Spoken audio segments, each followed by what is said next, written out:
Should we do like a hello introduction? Hi guys, and welcome back to my channel. Okay.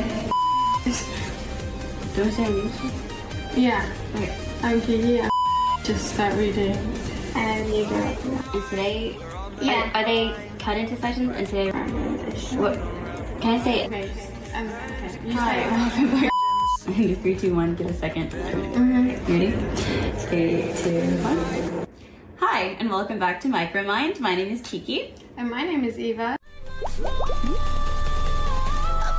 Sessions can be very productive for exchanging knowledge and ideas, but it is crucial to maintain a respectful approach throughout the process, obviously. In Canada, particularly in group discussions, a certain standard of politeness and respect is observed. This involves avoiding negative criticism, listening attentively, and using gentle language when contributing. For example, we'll explain key points to keep in mind during discussions with friends and colleagues and how to apply these principles. Mutual respect is highly valued in discussions in Canada. Here are a few things to keep in mind when taking turns to speak. So, how to show courtesy when asking to speak.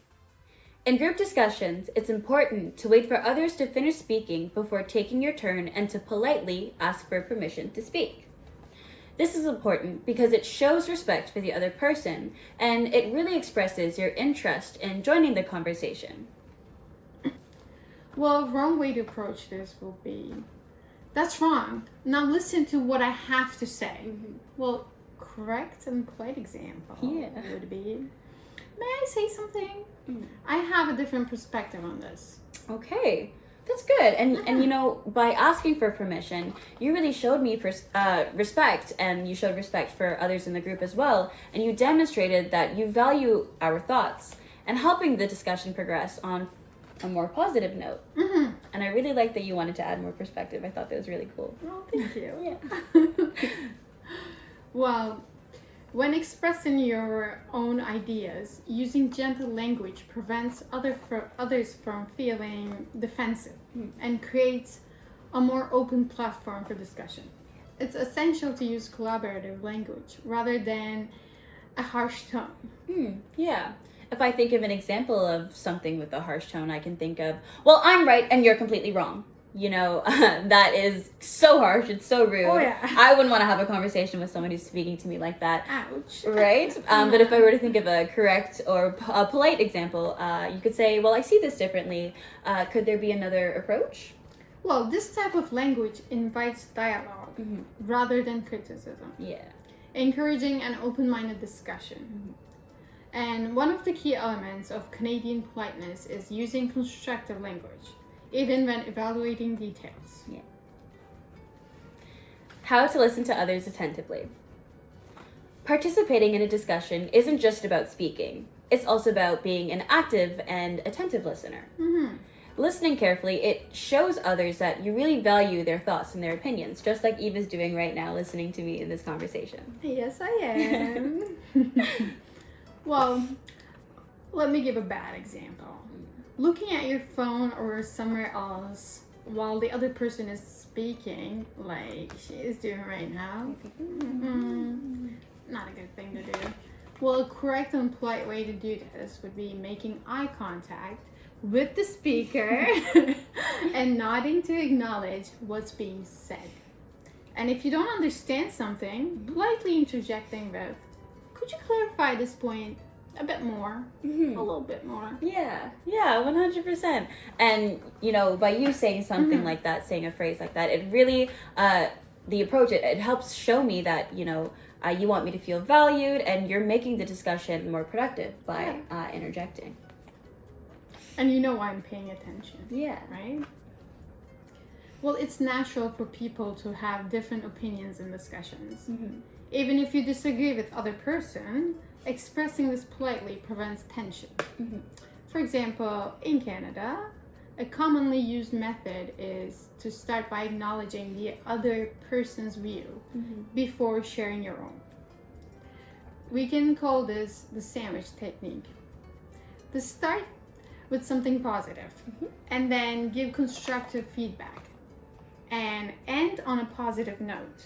Yeah, I actually really like the sandwich technique, right? It's a good one, right? I like that one. So the incorrect use for the sandwich technique, completely not what it is, would be, that makes no sense, what are you even thinking? You know, it's so dismissive. You didn't see any positive, no sandwich technique in there, but if you wanted to use a correct and polite example, you could say something like, that's an interesting approach. However, I have a slightly different perspective. Have you ever considered looking at it this way? Yeah. That makes sense. Mm-hmm.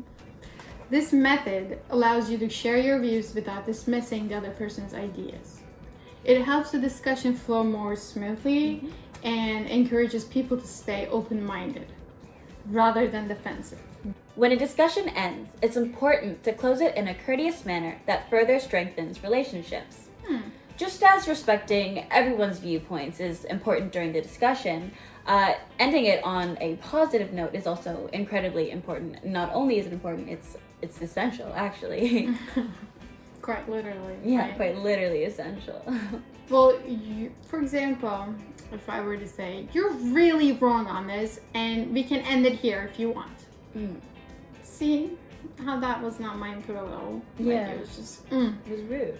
It was, well, if I was to say something more polite like this, it was a pleasure hearing your thoughts. Different perspectives are always helpful, right? We can continue to explore this topic further. Oh, okay. Yeah, this kind of conclusion, it really shows that the discussion was a learning experience and that really avoids any personal criticism. Right. Yeah. In summary, Canadian politeness in discussions. 1, ask for permission before speaking. Saying, may I say something? Ensures that conversation continue uninterrupted. Yeah, that is very, very good.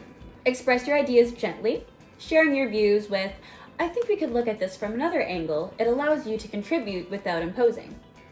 Right. Be an active listener.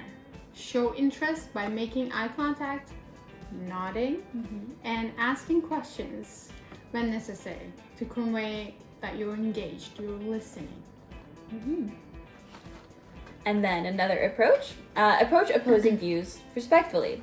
Rather than completely rejecting an opinion, try saying, I think that is a very interesting approach, but here's my perspective.